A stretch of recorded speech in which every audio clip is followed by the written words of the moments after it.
La Banque Atlantique et Malitel vous offrent Diaspora Entrepreneurship.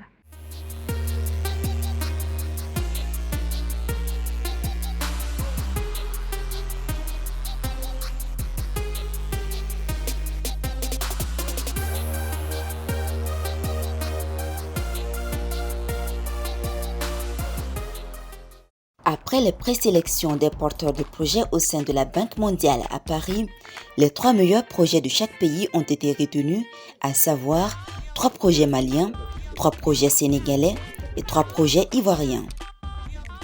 DSV a ensuite été invité dans les studios de RFI dans le cadre de son programme Diaspora Entrepreneurship et dans l'émission de Emmanuel Bastide, 7 milliards de voisins.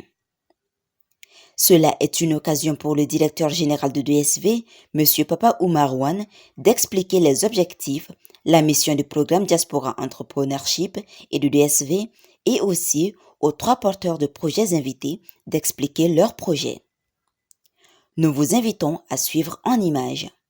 Et de voisines, cette semaine, aujourd'hui plutôt, on va parler des repates, retour aux sources dans leur pays d'origine. C'est une semaine importante pour ceux qui sont entre les 2 continents parce qu'il y a la Journée nationale des diasporas africaines à Bordeaux et il y a la Diaspora Entrepreneurship à Paris dont vous êtes le fondateur. Bonjour Papa Wane. Bonjour Emmanuel. Papa Wane, vous êtes vous-même issu de la diaspora malienne de France. Vous avez fait des études à l'université de Jussieu. Vous avez travaillé dans une grande entreprise de téléphonie mobile pendant quelques années. Et puis vous vous êtes réinstallé au Mali pour produire des programmes télévisés. Votre société s'appelle Diaspora Sud Vision. Vous êtes vraiment le prototype du repat. Exactement. Vous êtes d'accord avec ce mot ? Je suis tout à fait d'accord. Oui. Tout à fait. Également avec nous, Ami Samb, sénégalaise arrivée en France en 2010 pour un master après Polytechnique au Sénégal. Bonjour Ami. Bonjour Emmanuel. Soyez la bienvenue. Merci. Vos 2 parents sont entrepreneurs. Oui. Combien d'enfants dans la famille ? 12. 12. Oui. Et tous n'ont pas quitté le Sénégal. Non, tous n'ont pas quitté le Sénégal. Alors, j'ai ma grande sœur ici en France, d'ailleurs, qui doit être en train de m'écouter. Bonjour. Et le reste sont au Sénégal. Donc voilà. Alors vous préparez votre départ de la France après vos études en France et le lancement d'une chaîne de restaurants à base de produits locaux sénégalais, ça va s'appeler Félan. C'est ça. Dans un pays, c'est vrai, où le mouvement consommer local est très fort, il y a une vraie culture là-dessus, une vraie fierté, vous allez nous en parler. Nounou Dembaga également avec nous, 31 ans, français de parents maliens. Bonjour Nounou. Bonjour Manuel. On vous a déjà entendu dans cette émission au téléphone à l'occasion d'une émission consacrée à la cuisine. Vous êtes déjà dans la restauration à Bamako. Vous travaillez à la création d'une école hôtelière, mais pour le moment, vous avez monté une société de plats tout prêts pour les entreprises et services traiteurs également. Voilà, les gens qui travaillent beaucoup et qui ont besoin de se faire livrer très vite. C'est ça, exactement. Quelque chose de bon à manger. Voilà. Jean-Philippe Akpou, bonjour. Bonjour Emmanuel. Vous avez 27 ans, vous êtes ivoirien, en France depuis 2015 pour vos études. Vous êtes en thèse d'écologie. Oui. Et vous travaillez à la mise en place d'une plateforme digitale pour créer un réseau d'entraide entre étudiants. Alors bien sûr, vous allez nous raconter vos parcours, vos difficultés pour entreprendre sur le continent, mais surtout pourquoi vous voulez quitter la France quand tant d'autres rêvent de tenter l'aventure en sens inverse. 7 milliards de voisins. On est ensemble. C'est l'attitude qui gagne. L'attitude qui gagne, ouais, enfin, c'est pas si simple non plus, Papa Wane, vous en savez quelque chose. Vous êtes le doyen là, du groupe. Exactement, Emmanuel. Quelle est la mission de Diaspora Entrepreneurship, vous qui êtes un entrepreneur depuis plusieurs années au Mali ? Exactement. Donc, la mission de DSV, Diaspora Sud Vision, c'est-à-dire nous offrons des solutions d'accompagnement de qualité, des porteurs de projets issus de la diaspora africaine de France ici pour un investissement dans leur pays d'origine. Et nous avons trouvé des partenaires financiers qui financent ces jeunes qui ont des bons projets. Comment vous avez trouvé des partenaires financiers ? Qui sont-ils ? Ça, c'est la question qui intéresse tout le monde. Exactement. Alors, moi, quand j'ai fait la conception de Diaspora Entrepreneurship, j'ai eu la chance, j'avais un ami qui était directeur de banque, qui s'appelle Hassan Wastani, peut-être qu'il m'écoute. Hein. Donc voilà, donc j'ai parlé de mon projet à Hassan. Quelle banque ? La banque c'est BIMSA, BIMSA. Donc là, il était directeur de banque et c'était chez lui On discute beaucoup. J'ai parlé de lui, j'ai dit, bon, j'ai trouvé, parce que moi, quand je venais en France ici, j'étais très sollicité dans le métro, dans le train. Les gens, ils me voyaient, ils m'interpellaient, ils me demandaient, Papa Wan, ben, vous avez réussi à rentrer chez vous au Mali. Ben, aidez-nous, nous, on est là, on a aussi envie de rentrer chez nous, mais on ne sait pas comment. Et vous êtes partis, vous êtes en train de faire des émissions comme Kassanga, Kassaramaya, il y en a beaucoup. C'est ça, Donc, vous êtes rentré pour devenir producteur de télévision, de contenu exactement. télévisé. Oui, on avait cette vision. Et quand on quittait ici, nous, c'était pour aller être les précurseurs. Parce qu'on voulait être les premiers à créer ces concepts-là au Mali. Et donc, voilà, donc quand on a créé, ça a eu un succès tel qu'on n'imaginait même pas nous. Donc, forcément, les gens en France, ici, regardaient l'émission. Et déjà, donc c'est facile, vu qu'on passait constamment à la télé, les gens nous interpellaient dans le métro, dans le train. Et c'est de là que, à force que les gens ils viennent m'interroger, me demander de les aider à rentrer chez eux aussi, j'ai réfléchi à ce concept. J'ai dit, il y a quelque chose à faire. Et qu'est-ce qu'il faut faire? Donc, j'ai dit, bon, je ne peux pas me substituer aux autorités, à tout le monde. J'ai dit, moi, tout ce que je peux faire, c'est d'aider les gens comme mon propre cas. J'ai imaginé un projet, je suis rentré chez moi, je l'ai fait. Donc, je vais aussi m'intéresser à ceux qui ont des projets ici en France et qui souhaitent rentrer dans leur pays d'origine avec ce projet entrepreneurial. Et c'est là, j'ai discuté avec Hassan Wastani, le DG de la BIM, et il m'a dit, Pape, c'est un projet qui est très bien et moi, je suis là, je suis directeur de banque, je vais financer les projets. Donc, parce qu'il y a cette énorme demande d'accompagnement pour le retour au pays. Exactement, Emmanuel. Vous ne pouvez même pas imaginer. Moi, en France, ici, honnêtement, à chaque coin, à chaque recoin, les jeunes viennent me voir. Ils viennent me voir, ils me parlent de leur projet. Moi, j'ai envie de faire ça. À la limite, ils pensent même que c'est moi qui finance. C'est pas moi. Moi, j'ai la chance d'avoir des partenaires qui me font confiance. En même temps, quand vous êtes à Bamako, les jeunes vous arrêtent aussi pour vous dire, mais comment t'as fait pour partir, non? Aussi. Pas pour partir, mais Parce comment que t'as fait pour venir? c'est quand même ça la vraie question sur place. Bon, oui, il y a des gens qui veulent toujours venir en France, hein, ça existera toujours. Mais surtout, comment vous avez fait pour mettre en place votre projet? Parce que, bon, moi, je suis quelqu'un, j'aime trop les défis, j'aime tout ce qui est difficile, j'aime pas la facilité. Et donc, voilà, on a mis en place nos projets très difficilement. Et voilà, donc avec l'impact, le succès que... Alors, il y a un concours qui récompense aussi les meilleurs projets, où on gagne aussi un accompagnement financier. C'est la 3e édition. Aïssata Diakité a été la première lauréate. Exactement. Aujourd'hui, elle est célèbre, et pas seulement au Mali, pour Zabanju. Ce sont des jus locaux. Hein. Tout à fait. Elle emploie plus de 60 personnes aujourd'hui. Exactement. Même si elle en vit difficilement, hein, il ne faut pas se leurrer, la route est longue. Comment vous sélectionnez les porteurs de projets, ceux qui vous semblent les plus enclins à réussir leur retour avec un business? Déjà, par rapport à Aïssata, c'est une lionne, c'est une battante. Je suis très fier de Aïssata. Et vraiment, on lui passe le bonjour parce qu'elle est déjà venue plusieurs fois dans l'émission, Aïssata, voilà, si tu nous entends. Voilà, donc voilà, très dégourdie, donc se débrouille pas mal. Nous, en fait, les sélections, on le fait déjà sur notre site. On a un site, je me permets de le citer, hein, peut-être Diaspora Entrepreneurship, Diaspora-entrepreneurship, du milieu, entrepreneurship.com. Et donc, les candidats, ils vont s'inscrire là-bas. Il y a un formulaire qu'ils remplissent. Et après, on les convoque tous. J'ai la chance d'être accompagné par la Banque mondiale, qui me laisse au chef de la Banque mondiale ici à Paris, sur l'avenue Diana. Donc, on fait les présélections là-bas. On les appelle tous, ils viennent, on fait les présélections. On a un jury d'experts. Ils peuvent en témoigner. Hein. Ils ont passé l'épreuve de feu. On a passé l'épreuve, ouais, c'est ça. L'épreuve de feu, c'est pas évident. Donc, voilà, on les reçoit un à un et ils se défendent. Et après, les meilleurs projets sont sélectionnés.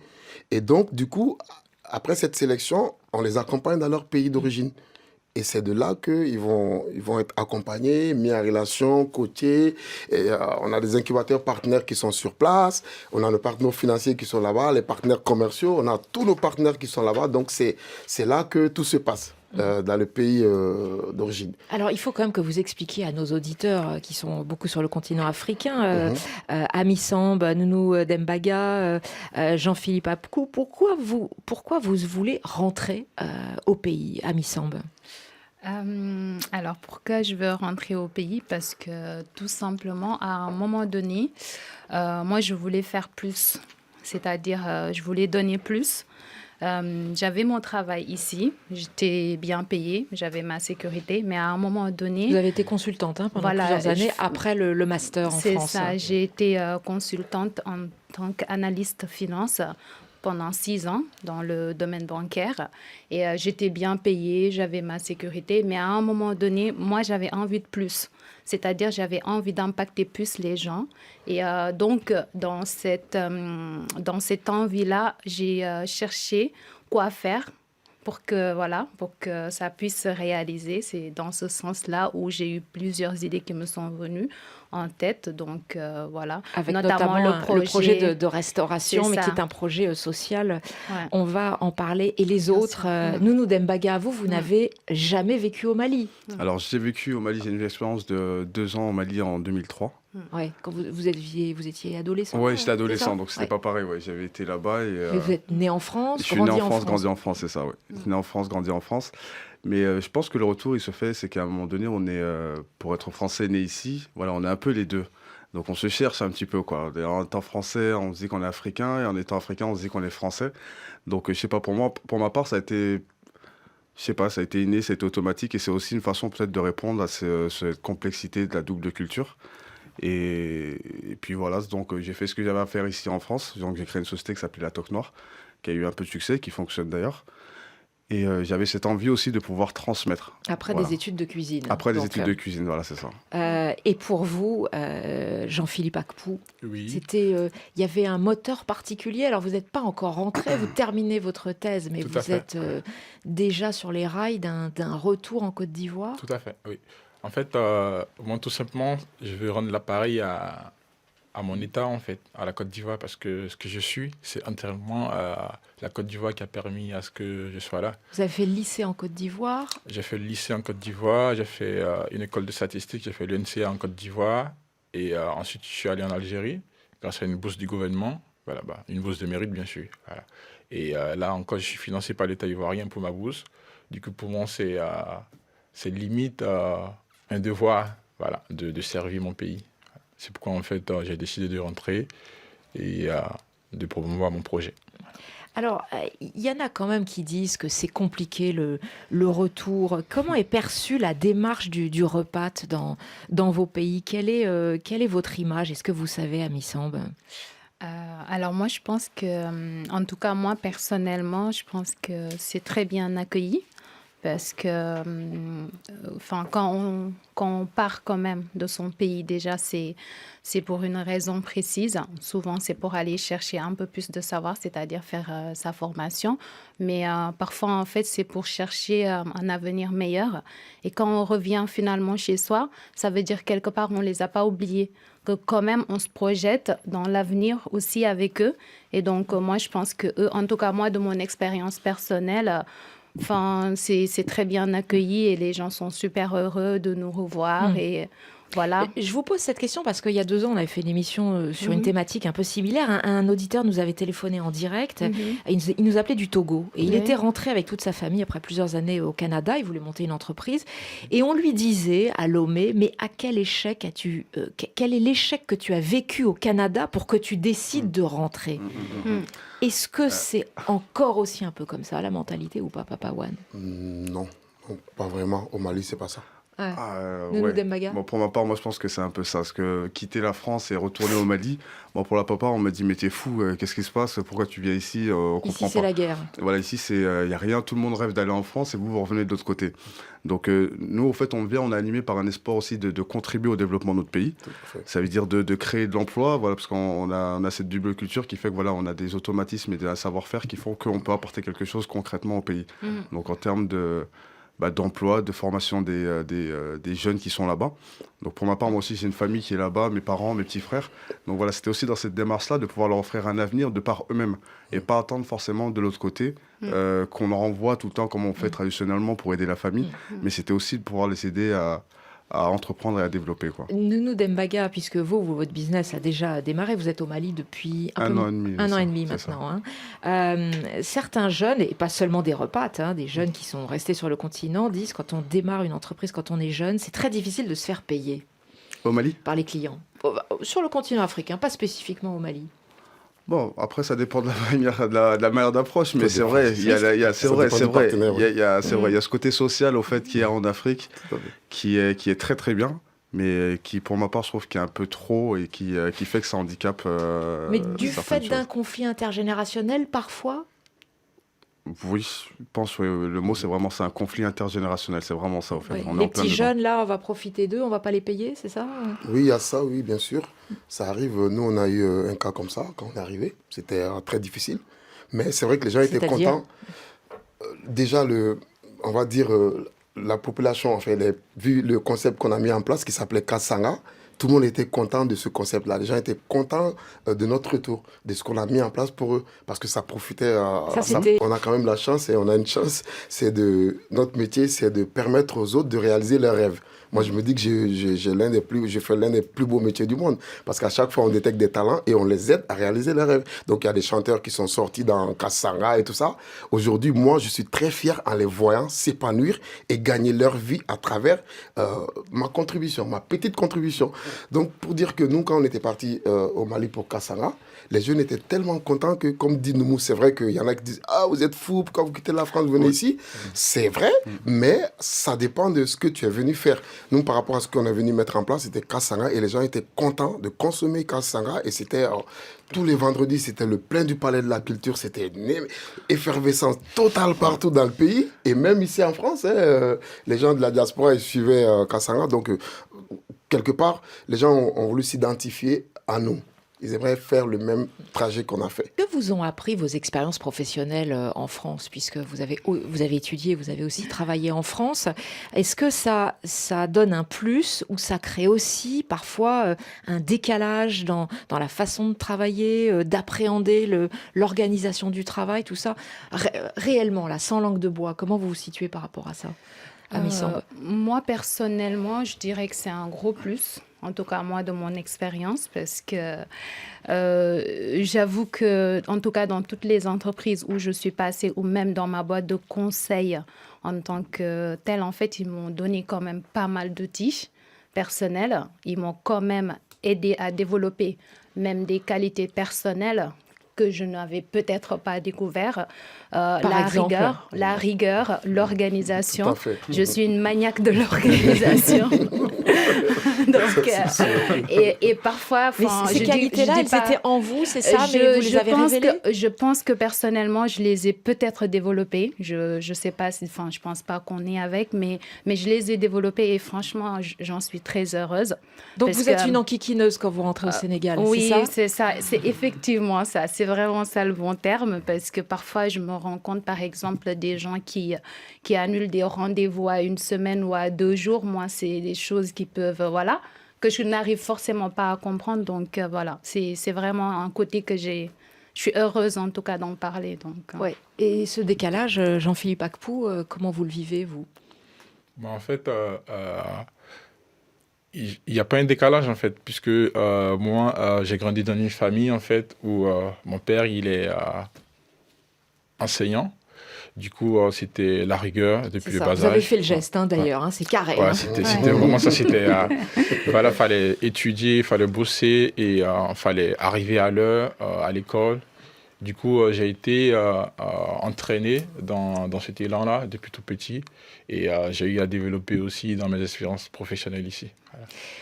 Quand vous êtes au pays, vous aimez vous fréquenter entre repas? Je ne veux pas dire que vous puissiez être replié sur cette communauté de repas, mais est-ce qu'il y a quelque chose qui passe entre vous, même d'un pays à l'autre, de par ces expériences que vous avez vécues ou pas? Alors que là, vous venez pas des mêmes pays tous. Oui. Bon.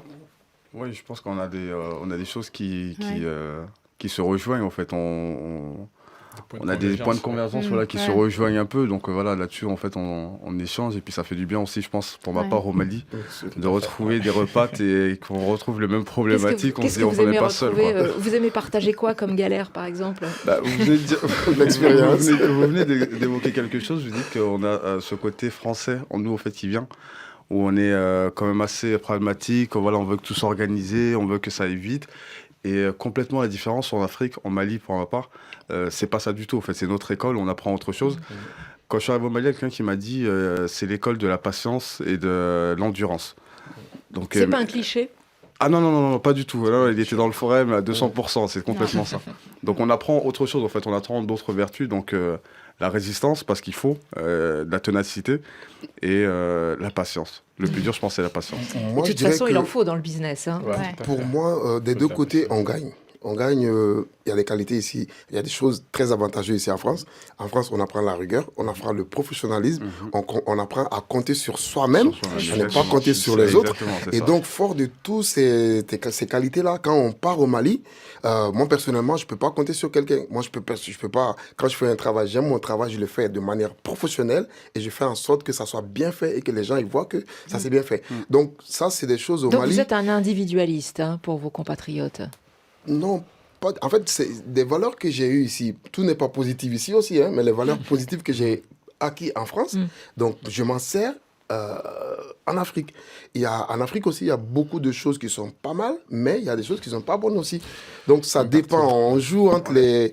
on est dans la profusion, on est dans la fusion. Voilà, on est dans la fusion des choses, en fait, c'est ça, on est dans la fusion des qualités et des choses qu'il y a et ben voilà, comme votre cuisine, d'ailleurs. Exactement, la profusion. On va en parler, bien sûr, de vos projets respectifs. Sénégalaise, vous avez terminé vos études en France, une partie d'ailleurs au Sénégal, puisque vous aviez fait Polytechnique au Sénégal, le master, quelques années de consulting aussi en France dans la finance.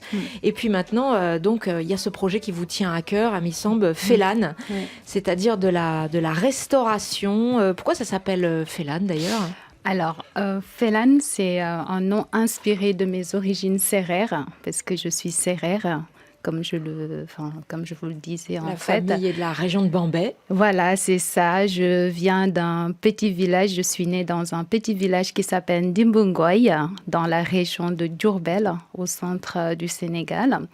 Et donc, du coup, le nom Félan est inspiré de mes origines sérères, qui veut dire quelque chose de bon en sérère. Donc, moi, en créant cette marque-là, c'était deux choses pour moi. Je voulais partager d'une part mes origines, sérères, mais également partager d'autres valeurs qui sont personnelles à moi, comme l'amour, la bravoure, mais également mon amour en fait pour les produits locaux en fait du Sénégal, parce que je pense qu'ils sont peu, en tout cas, promus dans le monde. Et donc, du coup, moi, mon idée, c'était vraiment de faire en sorte que les produits sénégalais soient en tout cas vulgarisés, mais aussi que le raffinement de ces produits soit montré au monde entier. Comme par exemple, on a la possibilité de faire des pâtisseries en base de fruits locaux. Et ça, je pense qu'il y a beaucoup qui commencent à le faire, mais il y a beaucoup de fruits, comme notamment le boui, le bissap. Et, le boui, c'est la poudre de baobab. C'est ça, exactement. Le bissap, les feuilles d'hibiscus. Mais il y a également d'autres produits, comme par exemple le fognon, qui est un produit, c'est l'équivalent du quinoa. Le quinoa qui est très, très connu maintenant dans le monde. Mais le fognon n'est pas du tout connu, mais pourtant qui a à peu près les mêmes vertus. Donc, et qui sert donc de céréales, en fait. Voilà, de céréales, qui a vraiment plein de vertus. Donc, mon idée, c'est vraiment ça. Alors, l'idée, Nounou Dembaga, vous, donc, je disais 31 ans, vous avez fondé la Toque Noire en France. Donc, des plats tout préparés, ça marche maintenant à Bamako. Vous en vivez ? Oui. Vous en survivez? Alors, on en survit, mais je vais juste faire une application. La Toque Noire, la société en France, c'est une société au fait, qui faisait chef privé à domicile, organisation d'événements, traiteur et du catering accessoirement. Quoi. Et donc, pour Bamako, on fait quelque chose qu'on ne faisait pas en France. Donc, c'est la livraison de plateaux repas au niveau des entreprises, qui est une activité qui a commencé il y a un peu plus d'un mois maintenant. Donc, dire qu'on en vive encore, c'est pas encore ça, mais voilà, c'est en cours en devenir, on va dire. C'est en devenir. Donc, voilà. Pour le reste, c'était quoi la question? Non, c'est les galères au quotidien là pour développer le business, quelles sont-elles? Alors les galères au quotidien pour développer le business, c'est que il n'y a pas le même fonctionnement, si vous voulez, entre la France et le Mali. Le fonctionnement est différent. C'est vrai qu'au Mali, on est beaucoup plus enclin en fait à aller rencontrer les personnes pour qu'un business fonctionne. Il faut vraiment être parler avec les gens, aller à la rencontre des gens, et c'est vraiment le bouche à oreille qui fait que ça fonctionne. Donc en France, ça va être différent. On a les supports qui vont être les réseaux sociaux, ça va être la communication et autres. Mais là, ça va vraiment être pas one shot, quoi. En fait, ça va vraiment d'être rencontrer les gens et parler avec eux, quoi.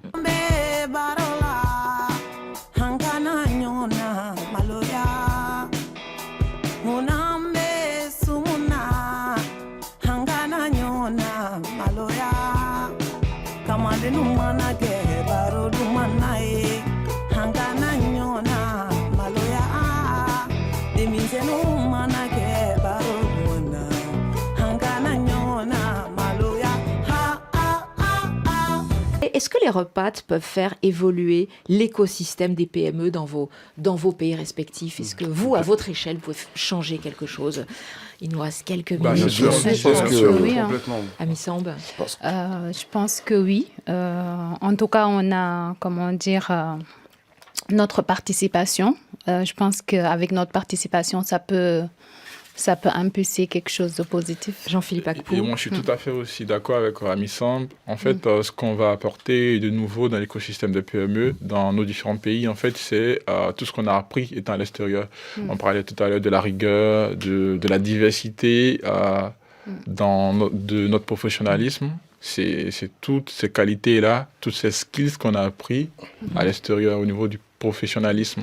Je dirais qu'il y a un facteur chance aussi à ne pas négliger, parce que moi, je n'oublierai jamais quand on est rentré au Mali, on est tombé sur une entreprise qui s'appelle Malitel, l'entreprise de téléphonie mobile. Je crois que leur premier coup de main sur le sponsoring de Kassanga, ça nous a permis de vivre aujourd'hui. Parce que sans eux, s'ils n'étaient pas là, on était fini. Donc ça, c'est des entreprises qui contribuent à notre développement, c'est important aussi parce que... Ça. Pour que vous changiez quelque chose à l'écosystème, il faut qu'on vous tende la qu'on main. nous tende la main, exactement. Voilà. Donc, et encore cette année, ils sont avec nous, donc on ne peut que se réjouir. Et une petite question un peu personnelle à chacun d'entre vous. Est-ce que vous êtes particulièrement vulnérable en tant que repat par rapport aux sollicitations incessantes des proches restés au pays ? Je sens une petite gêne, un petit sourire. Non, c'est pas une gêne, mais c'est normal. Je veux dire, c'est normal. C'est quelque chose qui est ancré, qui est dans la culture. L'entraide entre la famille, c'est quelque chose de tout à fait normal. Ouais. Après, mais certains disent que ça devient une pression insupportable pour entreprendre. Parce qu'à un moment donné, quand on fait des bénéfices, il faut les réinvestir dans l'entreprise. C'est vrai. Ce qu'il y a, c'est que... Moi, je pense qu'en fait, quand on entreprend, la chose que beaucoup oublient, c'est qu'on n'a pas forcément les moyens, en fait. Déjà, on est obligé de faire beaucoup de choses. On est obligé de porter plusieurs casquettes à la fois.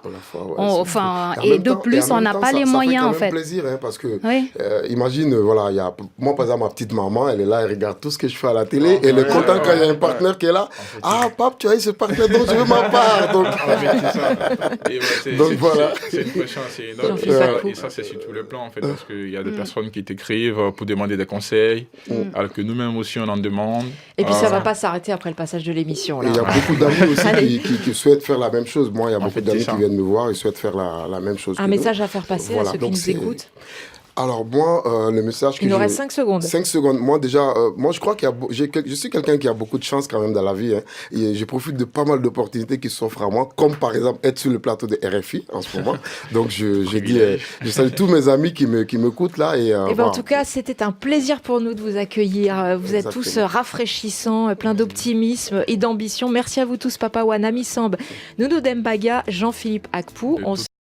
Diaspora Entrepreneurship vous a été offert par la Banque Atlantique et Malitel.